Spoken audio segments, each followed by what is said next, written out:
Hi everyone, Pua here. Today we're going to talk about how to create really cool shadow effects with your images that you create in Canva. And we're also going to use Preview, which is the app that comes with your Mac, and also Keynote, which is it's like the Mac version of PowerPoint. So those are the three programs that I use to create really cool shadow effects.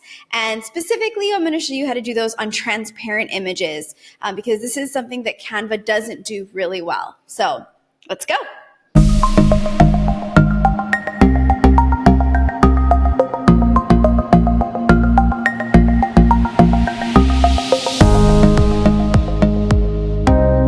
All right, so we're here in Canva. We've got a blank page and we're going to create some shadows, both with some images with transparent backgrounds and also with text.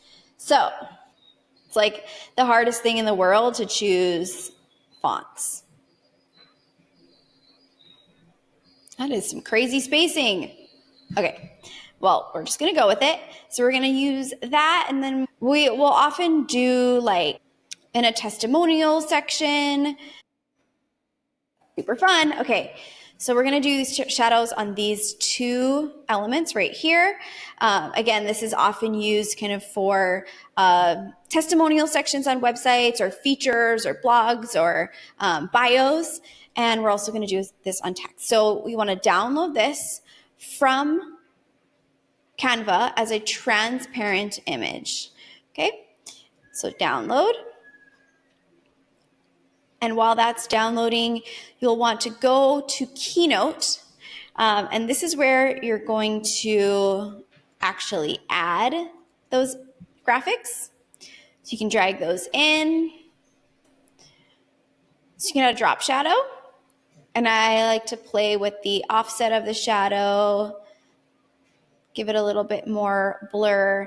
And I also kind of like to give this a different angle, and it just depends what you're using this for. So if you can, the blur will just give you like, so if you go 0 blur, you can create this effect in Canva. So there's no reason to go into Keynote for that. But the reason why I do like to go into Keynote is because you're able to not only give it some blur, but you can adjust the blur.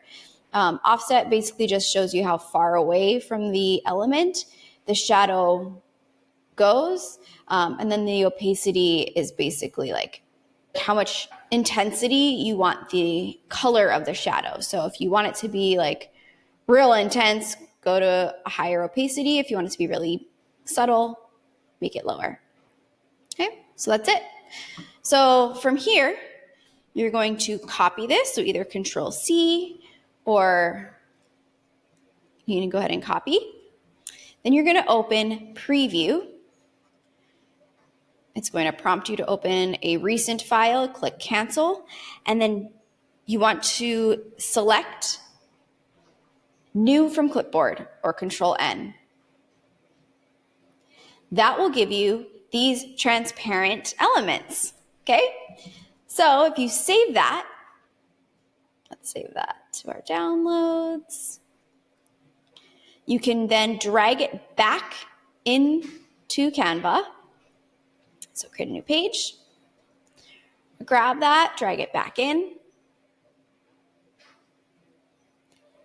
Give it a second, and there you go. These are transparent elements that you can now use over anything. So if we give this a nice background, let's just show you what this looks like. There it is.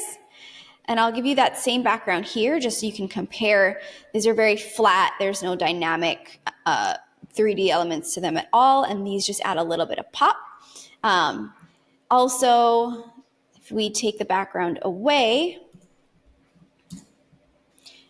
and you can actually, from Preview, take these elements, you can put them on your website, and they work as transparent elements. So that's something that it's come in handy quite often for me. If you're in Canva and you remove the background from an element, you want to put some shadow on that, it works really well across the board. It is a little bit labor intensive, at least at first. Once you get the hang of it, it's pretty quick. It's maybe an extra minute or two just to create that extra dynamic in your graphics for your website, for your social media, and it really does make a difference. It really makes it pop. So I hope this was helpful. If you guys have any questions, leave them in the comments and I'll get back to them as soon as I can. All right, guys, happy creating. Talk to you soon.